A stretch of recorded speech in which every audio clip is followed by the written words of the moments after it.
Hello, world history students. This is Mrs. Politsky, and I've got notes for Chapter 20, Section 2, talking about the Republic, particularly the Republic in France.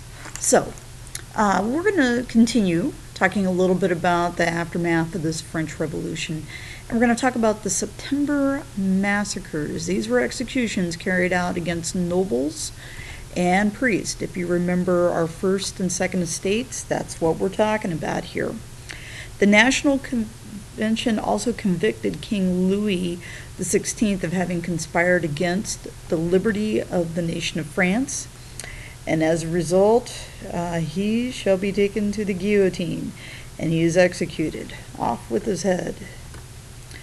The Jacobians, who were members of the National Convention, supported the sans-culottes, who were extreme radicals, and they were part of this whole notion of executing people.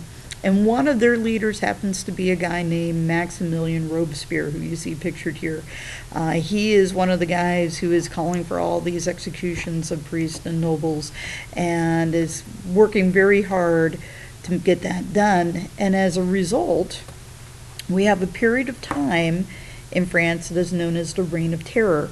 And this was the effort by the Jacobians to crush the opposition between July 1793 and July of 1794. It ends in 1794 with the execution of the Jacobian leader Robespierre, as crazy as that may seem.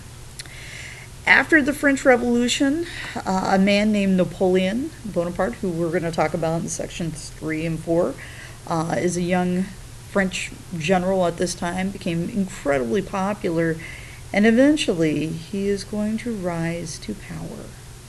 One thing I do want to mention, during this whole reign of terror, not only was King Louis XVI and Robespierre executed, but Marie Antoinette, the wife of King Louis XVI, was also executed.